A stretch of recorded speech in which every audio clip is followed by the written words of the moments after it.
All right. Hey, welcome everybody to our daily COVID-19 coronavirus stay-at-home order daily update. And my name is Michael Lee. I am with Reconciled.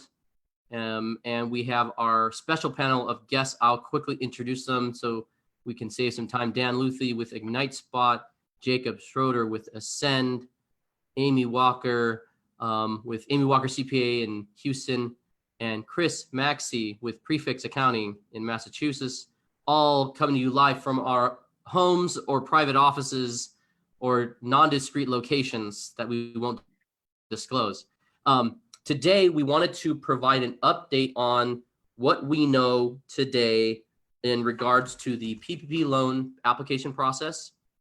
And then we want to do a quick update on how do you make a decision between applying for the PPP loan, which does not open up for application until this Friday, April 3rd, for most people, and then the following week on April 10th, is that right? For others that don't fit in the first category of companies, others such as sole proprietors, independent contractors, etc. How do you make that decision of applying versus keeping your employees on unemployment if they're currently on unemployment? So first, the update on the PPP loan or the SBA relief loan that was passed through the CARES Act last Friday. The Treasury Department has finally released the application form that will be used for the loans, and they've released them for the SBA lenders to use. Now, thank you, Chris. That is the application. So you'll see it's actually a very simple application and asks for some simple information. Again, what your average monthly payroll costs are going to be times 2.5 will equal your total maximum loan amount. And for most people, if you look at the last 2 pages of this application, you'll see instructions on what does payroll costs mean. And it says for purpose of calculating average monthly payroll costs, most applicants will use the average monthly payroll of 2019, okay, of 2019. And then there's some special description of if you're a seasonal business or if you started your business in 2020, how you calculate that. So for most people, it's frankly just your total payroll cost for 2019 divided by 12. That's your average monthly payroll cost. But the form's very simple, asks some basic questions. Now, this SBA loan is different than the disaster loan in that this SBA loan will be fulfilled by an SBA lender. That will be your bank, credit union, or an approved non-bank SBA lender, and there are many. And so you want to go to the SBA website and take a look. Your bank most likely is an SBA lender. You will want to ask them if they will be processing these loans on Friday. It's up to the discretion of your bank whether they do and who they prioritize and who they approve. Because ultimately, even though this is a 100% SBA-backed loan, this loan is being underwritten and the money's coming from your bank or from the SBA lender themselves. And then if you default on the loan, that's where the 100% SBA guarantee kicks in. There is no personal guarantee on it. And there is an update on the term and the interest rate. The term that's been announced is for 2 years, and the interest rate is 0.5% or 0.5% rate. So that means whatever portion of the loan that is not forgiven by the end of this year on your loan, you're gonna have that convert into a regular loan that will have to be paid off by the end of the second year of the loan. So it is a loan still. There is a portion that's forgivable, and you have an 8-week period to spend the money on payroll, rent, and other covered reasons that are defined for the forgivable period. But we want to encourage you to talk to your banker about this. If your banker, again, has no answers or is glossy-eyed or doesn't know what you're talking about, you may want to consider another banker or another SBA lender, and the SBA website has a list. Many banks are preferring to only work with their current customers right now, because they know they're going to get a backlog of requests, and they already have gotten a backlog of requests for this. Remember, your banker is also dealing with just regular business interruption as a bank. They're getting forbearance requests on mortgages, on business loans. They're getting, requests on overdraft fee limit forbearance. They're getting requests on payroll overdraft forbearance. They're getting requests from all over the place, from both personal and commercial providers. And if your bank is not large with a dedicated SBA loan department that has done a ton of these, they also may have not done one in a long time, or they may not have done an SBA 7A loan, which is what this falls under, in the past 5 or 10 years. So you want to ask them what their requirements are going to be. You want to ask them what the document requirements are going to be. Some of the banks, again, they have the freedom to ask for more than just the application. They can ask for whatever they want, since they ultimately are the ones providing the money. And your bank may be sensitive to the fact they've created risk models of what default rates they're going to have on non-SBA loans across their portfolio. And they may be concerned as a bank about their stability. So reach out to your bank. Hopefully you have answers. Again, this is free information we're providing. None of this is to be construed as tax advice or legal advice. None of us work for the SBA. We are providing this information for free. So we want to make sure you check in with your lender. Anybody else have any updates or thoughts they want to add on that piece? Yeah, I do want to call to attention the fact that the interest rate is different than what we had thought it was. So in the bill, it says up to 4%. So the SBA came out and they're saying that is 0.5%, which is a great win for all of us, right? The thing that people are taking as a negative in this is the term is going from 10 years, because in the bill it said up to 10 years. So most people assumed it would be a 10-year note, down to 2 years. But I also want to touch on the fact that if we remember correctly, this is a loan that hopefully is forgiven for the most part, right? So I think what the SBA is trying to do here is really incentivize people to take this with the plan to spend it and get it forgiven. Because if you get 80% forgiven, that means the part that has to be repaid in 2 years is only 20% of your loan balance. If you can get more of that covered, then even less of it. So I think they're really trying to drive this incentive by keeping that term short, is saying, get this money, bring your employees back, and get it forgiven, instead of get this money, hold on to it, and grab cash. So I think they're trying to incentivize people to do what the intended stimulus is instead of just grabbing cash, is why they shorten that term down. But at the same time, if you're going to have money left over, be aware that's not going to be forgiven. Be very aware it's a 2-year term now and not a 10-year, which means those payments are going to be much higher, which debt service ratios could impact your debt service ratios. So if you have debt service ratios, be aware of that. Think about your other debt, because the last thing you want to do is take this loan, and then when payments kick in, you swing your ratios out of compliance, and now the bank wants to call your other loans. So just be aware of that. I think that's a big limit there. When it's 10 years, didn't provide near as much risk in that, because your debt service coverage was spread out over 10 years instead of over what will probably be 18 months when this kicks in, because we'll have some deferment period.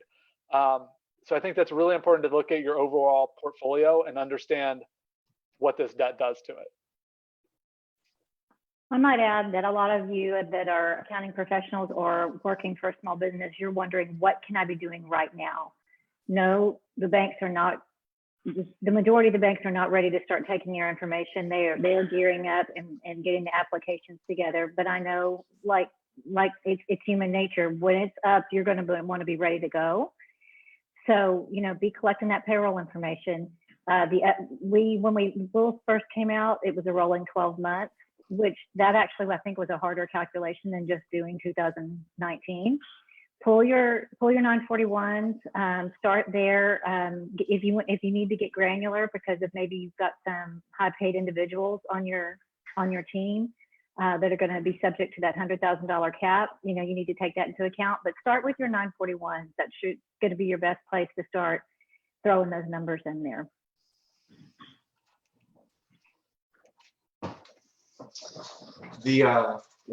I did collected the information for my first PPP today, and I will say that I had the client was on Gusto, and there is a very specific configuration that makes it very easy to figure out who's making over $100,000 in payroll cost, listing out all these employees, and giving you the totals for it. So, we basically know what the what the loan application requires from the SBA. So we pulled all that information to have it ready so that we're the first one in line for Friday. And it took us 20 minutes to pull this information together. So it really is pretty easy, for sure. Along those lines, I know that there's other payroll providers who have created simplicity in those reporting pieces. I believe it's ADP has actually just created a quick download link to when you go into the report builder, you actually literally just click on one button and it pulls all of that context for you. Pretty sure that we're probably going to see a lot of payroll providers doing that same thing over the next little bit to help simplify this, but definitely dig into those types of functionalities, because that's going to make it a whole lot easier for everybody to go through it. So applauding payroll partners for taking steps up on that and simplifying things for everybody as we move forward with it. Absolutely, they should be doing that, and that's good to hear. Yeah, and again, make sure you reach out to your banker, get that list, go to your payroll provider, as these others said, get your 941s downloaded. Your 941s are the quarterly report that your payroll provider either has accessible online or has emailed you or mailed you. You should have a copy of that. If you don't, go get it from them. Contact them today. Get it, download it, save it. You'll need it. You'll need it now. You'll need it in the future. It's important to have. And while you're at it, make sure you get a copy of it every time it's filed for every quarter of the year to keep it on file. So that's going to be important, because you're going to have to prove when you go to the forgiveness portion of this later on, if you get approved for the loan, when you get approved for the loan, the forgiveness portion is going to need some backup information, your payroll reports, your rent payments, things like that. So you're going to need to have backup, and working with your accountant, whether internal or external, a trusted person that can collect that documentation for you and keep it, is going to be important. Now, a great recommendation that I was talking to Jacob earlier about was, for those of you who are bad at tracking, opening up a new bank account and putting this money in that new bank account, and then only spending that money on the covered expenses that are going to be forgivable. If opening a new bank account and doing that helps you track it faster, do that. Don't intermingle this with your current bank account if you're not going to be good at tracking and being able to keep other documentation well. By having in a separate bank account, you can easily make that happen. And we have some links posted here on the Paycheck Protection Program information and the loan sheet that the Treasury Department released late last night, early today, for all the SBA lenders. So make sure you reach out to your SBA lender about this. Chris, what are your thoughts? Yeah, and I think that even if you are good at tracking your expenses, it's going to be a lot easier, because you're going to be able to run a balance sheet by that one cash account and a P&L by that one cash account. So you can filter those expenses a lot easier. So you can get you can pull a report for it really easily. And you are going to have to prove those expenses when it comes time for forgiveness. So either open the other bank account or pay your accountant extra. That's what I'm going to say. It's probably easier to open the other bank account. Well, I'll say, as an accountant, we probably prefer it's in another bucket, just to make sure it's easier for us to track it with you. I don't necessarily, love to have more money, but let's make it easier for you and for us to make it simple enough to manage that money as it's coming and going, and easy to audit back and forth. The bank webinar that I listened to today, there was a gentleman that said, his experience with these loans in the past, you need to treat it like it's an audit, and your records are going to literally save you money. So be serious about it. I think it's going to be more of you're proving yourself rather than asking for forgiveness. So yeah, just keep good records. If you don't know how to do it, talk to your accountant and they'll make sure it's done. Yeah, the other thing to remember too with this is that not all of your payroll expenses are going to be covered expenses. With the, I can't, there's too many acronyms now, but with the family leave that is going into effect today, those expenses aren't going to be considered part of the PPP. They're something you're going to get back in the form of a tax credit later on. So there still is going to be a little bit of math that you're going to have to do with this. Yeah, that's great. That's a good reminder, Chris. So the big question today that's on people's mind, now that we've covered the update on the PPP, and I'm sure we'll do more, because Friday, April 3rd, this Friday is the first day where banks will be able to approve. Again, you'll be able to talk with your bank. They should be able to approve you that same day. That's the amount of information the SBA said they've given the freedom and leeway to these lenders to do. So if your bank is ready, they should be able to approve you that same day. It doesn't mean you'll get the money the same day. Just means you'll be approved. Now, let's say you're a business. So this has been a question that we've gotten often a lot. You're a business. Your employees are on unemployment. They've been terminated or they've been furloughed. They're on unemployment now. And now you're sitting going thinking, oh, this loan, this PPP will allow me to get some money. It's forgiven. I should be able to get that and reopen and rehire my employees, reopen shop. If you're one of those business owners, restaurant, retail store, manufacturer, on the non-essentials list, don't really have a lot of revenue coming in. So you let your employees go, you're greatly impacted, and you're thinking, should I do this PPP loan or not? What is, from a business advice perspective now, we're changing into what are questions you should be asking yourself, considerations you should be asking before you jump into getting this loan that's 2.5 times payroll costs, but only will last you for 8 weeks? What are some considerations? I think the most important thing is the unemployment insurance is no longer just unemployment insurance. It's been, it has gone through the federal goo and is now 4 times its size. And now, Jacob, it is an extra $600 added on top of your state unemployment benefits. And that's $600 per week of federal pandemic unemployment compensation on top of the state portion. So each state's different, right? So let's point that out to start with. But there is a state portion that they're getting now. And then they're going to get an additional $600 a week on top of that. That does not phase in, does not phase out, doesn't matter what your salary level is at.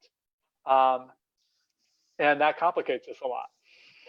Jacob, I think we've read that line in the bill 6 times. Going, is this, it really is, it's just this? This is, yeah. It's just this. And that's all that's there in there, that portion of the bill. It is just that, no phase in, no phase out.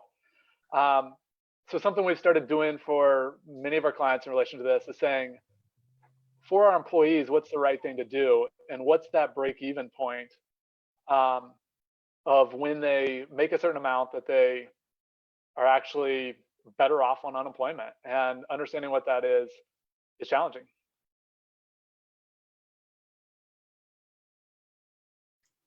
And Amy, the queen of the calculator, have you built a spreadsheet for this yet? Is it ready to go? Have you determined what that break even is? I've got a rough calculation for my Texas people, but that was a fast Google. Every state's different, like Jacob said. I did a quick Google before we hopped on to see what the maximum you could get per week in Texas, and it told me $454 a week. So add that plus your 600. If you've got a house full of, or not even a house full, if you've got kids at home that can't go to school because their school is closed, and you've got another parent out of the house, that's just basic math. Who's going to take care of your children while you go to a job when you could make more by staying home and taking care of your kids? It's just going to be interesting to see the way it plays out, because it's all going to, I don't think there's anybody that doesn't want to get back to work. And doesn't want to go. I mean, because going to work, of course, fulfills all kinds of things, not just money. But if you've got a way, I've got kids to take care of, or a sick person in my home, or a parent living with me, you're going to do the math and do what's best for your household. And, you know, on the flip side, that's going to be hard for employers, because you want to have your employees back. Of course, it was excruciating for those people that had to lay them off, but it's going to come down to math and what's best for each person's family. So I just did the math real quick for Ohio. And that calculates out to a little over $60,000 a year. Unless your employee is making more than that, they're actually going to make more on unemployment, which is a little crazy, right? I'm not going to deny that. It is a little under 60, but because you max out. But at that point, that's a really hard calculation to do, right? And say, yes, it's right to take the risk of a PPP loan so I can pay my employee if they're not going to be productive in your business. Now, I think this is a completely different conversation if you're an essential business, if your employees can be productive during this time, if your employees are working from home and can be productive. This is a completely different decision, because there isn't the risk of PPE, right? Like, you're working, so you have to pay those wages.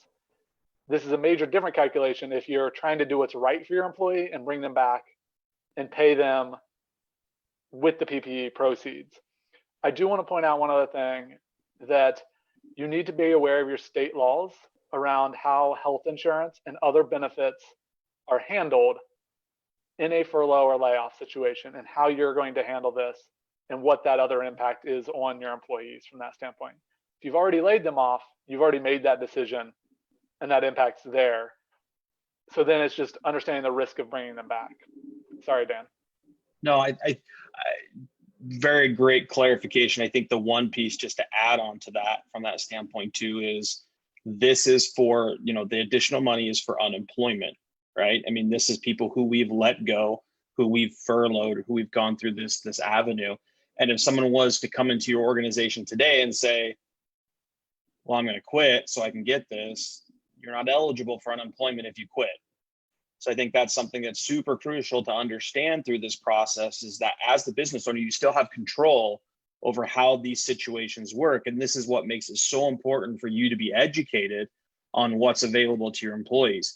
You shouldn't be afraid that they're just going to come in and quit on you to try to receive these benefits, because ultimately they can't receive those benefits if they do.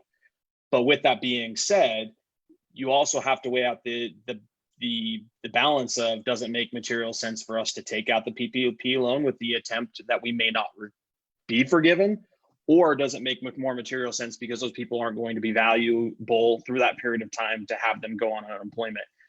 Ultimately, as a business owner, you still have the control over that decision process. And I think that's actually something that's super important to discuss, and just to make sure that we're clear in understanding that this isn't just like, oh my gosh, these people are going to leave and make more money and, you know, dang it, what are we going to do? It's meant to help stimulate the economy at the same point in time too, but also provide opportunities for people who have been let go to have additional coverage through that period of time, not for people who are just looking to get out of working so that they can go take care of other things. There's other benefits that associate for those people with the, 10 weeks of, pay time off and things from that standpoint. But I think those parts are super crucial to clarify as well. So I have a question, and the answer may be, I don't know. There have been people who were terminated, and then there were people who were furloughed. If an employee has been placed on a furlough plan prior to all this, and you have the capacity to bring them back, can they choose to say no thank you? Or if by saying no thank you, does that mean they quit?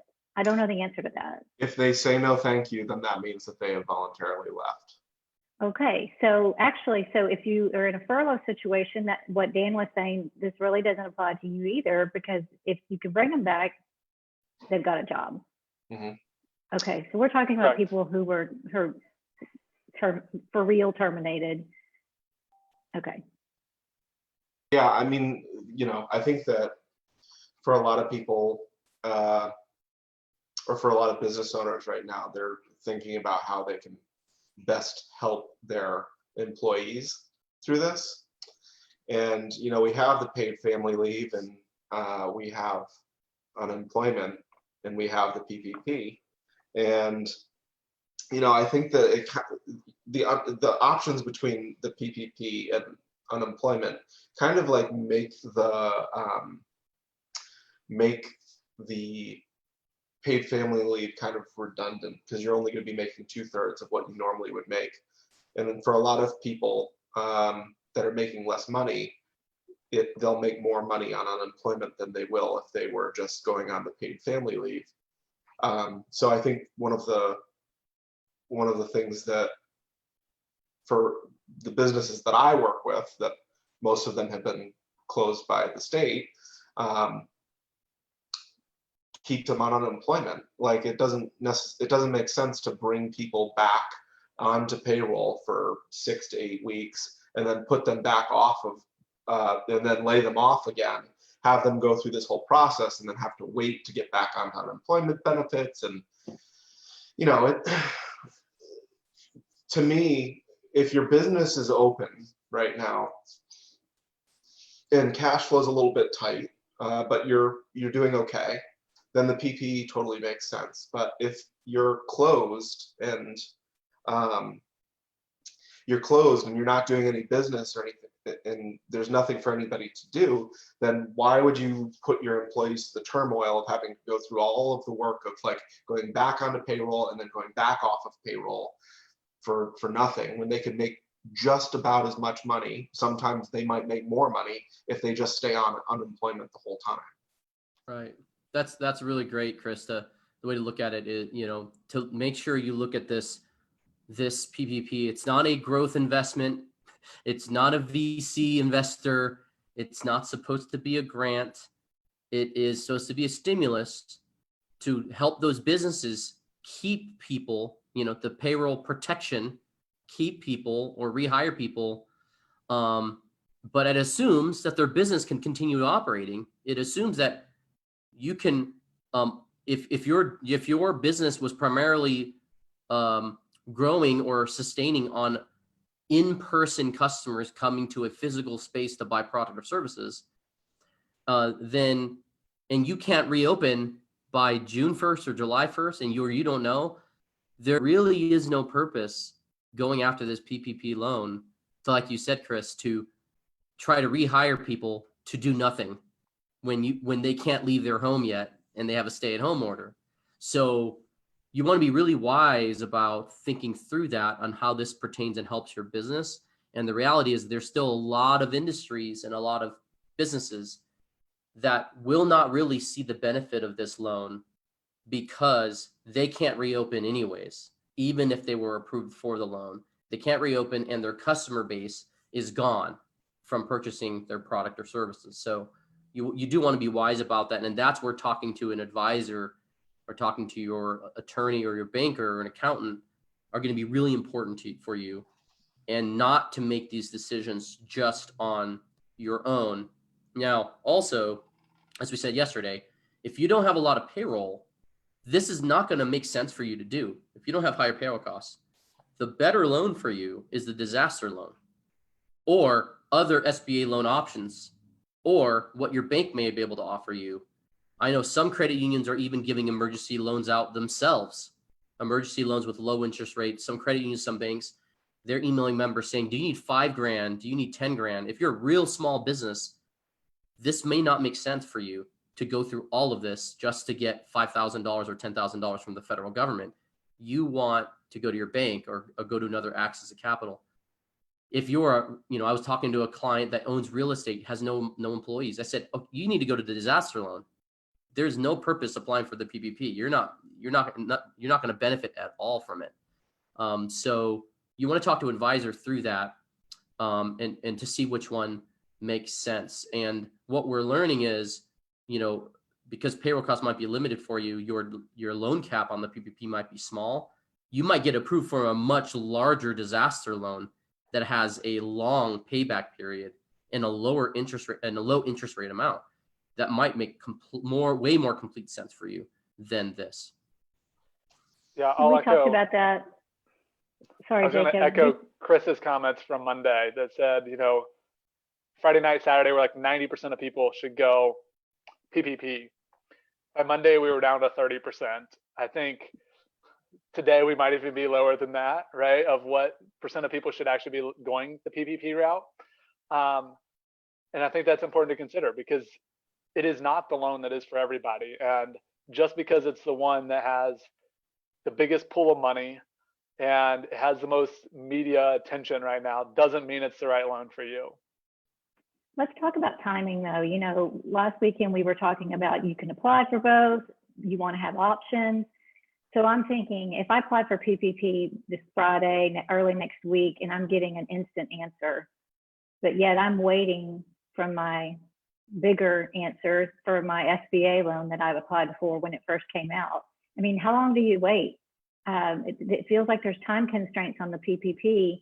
Yes. And you don't know what's going to happen with that other one. That's why I think take this week, see why you need the cash. Do you need it for employees, rent, utilities?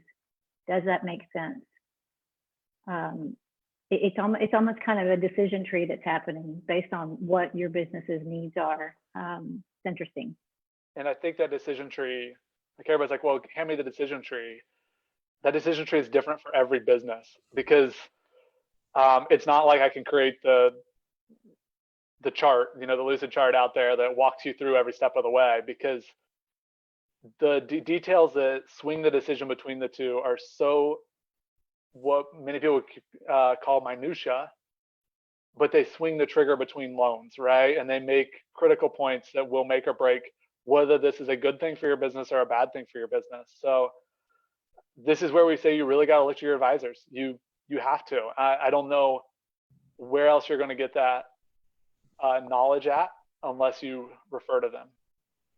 Yeah, the one of our audience members, Hector Garcia, the famous Hector Garcia, pointed out that independent contractors, sole proprietors, those who don't have employees, they are going to be able to apply for a PPP starting next week on April 10th, and more details will come out for that group of people.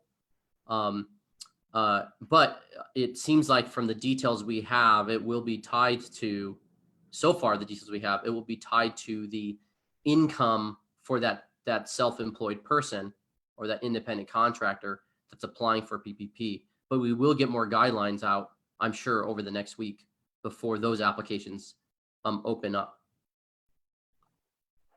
So I actually have a couple of businesses that I'm actually going to be doing a PPP for, and the couple of scenarios that they've found that it works out is one of them has project-based work that they can do that they wouldn't normally be able to do because now they're closed, which is really clever. And another one has also a project-based work that they are going to be putting in a garden that they've always wanted to put in order to be able to harvest for the restaurant, which is a great use of the PPP. And then the last one is a brewery that is staying open, but right now is only curbside pickup. So it really doesn't make sense for them to stay open just by the numbers because they're not doing a ton of business, but they want to stay open so that they can give their employees something to do and a job. And so they're utilizing that to help kind of bridge the gap for the couple of months that they're going to be in business. So I think that, you know, the PPP in a lot of cases is more like a Swiss Army knife, and it has some interesting uses to it, but it isn't as obvious a good decision as it was when we first looked at it. I feel like this decision tree, every day that we're going through this and getting more information, it's like it's two octopuses fighting, trying to take down like an old warship or something. Like it's just like a mess. Yeah, it's stale, and by the time we turn off the camera, what we said in the first minute, it could potentially be stale. Because I mean, even today, like with a 0.5% interest, I had someone reach out to me and say, well, I mean, even if I only get 10% of it forgiven, that's 10% forgiven. Why shouldn't I go this route, right? Or if I can get 15% because I'm not going to call everyone back. And, you know, in the right situation, there's an argument to be said for that, right? Like I'm only want to call back 50% of my workforce, which means I'm only going to get 50% of the payroll forgiven. Well, 50% of everything forgiven. Maybe that makes sense for you. You know, you have to run those numbers. It depends on the size of your loan. Or does the disaster loan with the $10,000 advance make more sense? And those interplays. It's very situation specific. And as a reminder, I know we have a viewer question on this. You cannot receive both the disaster loan and the PPP for the same purpose, right? So that is the way it's worded in the bill. Most people have interpreted that you cannot receive both for COVID-19. You could receive one for maybe the California wildfires or a hurricane and then receive the PPP, and that would be okay, but you cannot receive both of them for COVID-19 is the understanding we're operating on right now. I heard today that, you know, double dipping is a big thing they look at when they're doing your compliance checks. You know, if somehow did you get two amounts of money for the same thing? Now, it does look like you can get the $10,000 advance, and it'll reduce your PPP loan amount in there. So you can get the $10,000 advance from the EIDL, and you can then get a PPP loan. So many people have applied for both because we don't know what speed to funding is going to look like or amounts. But to Amy's point earlier, you're going to have to make a decision on one or the other. And how long do you have to make that decision? And how long do you want to sit there in a holding pattern waiting for the disaster loan side? Because we know that disaster loan processing time is going to take a while. You know, the SBA just cannot handle the volume they're dealing with on that front. So as that starts extending out for 4 weeks, do you want to sit there and hold and I'm not going to settle my PPP loan for 4 weeks? There is a limited pool of money here. We don't know how far that's going to go, but Congress has set a limit. So it's not like it's an unlimited pool. Yeah. There's a question. I got text. Any tips for businesses who are looking for a bank to get the PPP loan and their bank is not sponsoring it, or maybe they're not banking with one of their local banks and they go and the bank says, hey, we're only working with existing customers. How do they find a bank that is going to be doing the PPP loan? My recommendation is there are non-bank SBA lenders that are going to be taking applications from new and current customers of theirs. So non-SBA lenders, my understanding is that there's 14 approved non-SBA backed lenders, non-bank SBA lenders. But there's also a lot of other online lenders that are getting approved to deal with the loads of applications that are coming through. And to be clear, no one should be charging you to do this loan packaging for you. They are getting paid by the SBA for doing this. So there should be no additional fees from a loan packager or anybody accepting these applications. And so you should be able to find them. And if there's somebody is charging for that, then you need to be very leery and recognize that the SBA has said there are no fees that are going to be charged because the SBA is the one actually paying these loan packagers directly based on the loan size that you are going to be receiving. So you'll want to focus on the SBA list. That's great. Chris has up the Massachusetts list. It's quite extensive. And these are all on the SBA's website, so you can find the approved lenders. Now, to our point before, not all of them are accepting new clients. Not all of them will issue these, but this is out there, and you can start going down through the list, right? There's a lot of banks on list there. to work from. If you can't find somebody on that list, then I'm sure you're going to find somebody on that list, right? Because there are a few national banks I know that I've talked to that are still accepting customers for this purpose. There's going to be a lot of non-bank lenders out there that are still looking for customers. There's going to be some fintech companies that are getting the license to do this, and we'll be pushing that out. Oh, that's interesting. Yeah. So what I'll say is if you run into a real roadblock, feel free to reach out to any one of us, and we're willing to help you find a lender and put you in contact with somebody.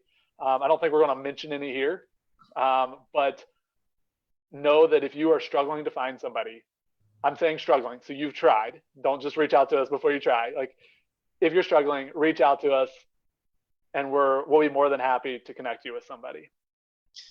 Do you folks think that I would be able to apply for an EIDL loan for a curtain? For a what? Curtain. You'll need it. Hey, and Chris, will you post that link maybe on your Facebook feeds or whatever where you found that, so we can all get it to the people that we serve in our state? Thank you. Well, thank you guys. This has been a great update. I'm sure we'll do another one tomorrow and another one on Friday if we're not bombarded with PPP loan applications. Maybe we'll do one live. No, I'm just kidding. But we'll have a ton more information out there. Again, feel free to reach out. You can find us all on LinkedIn or on Facebook. And we'll see you tomorrow. See you guys. Bye, everybody.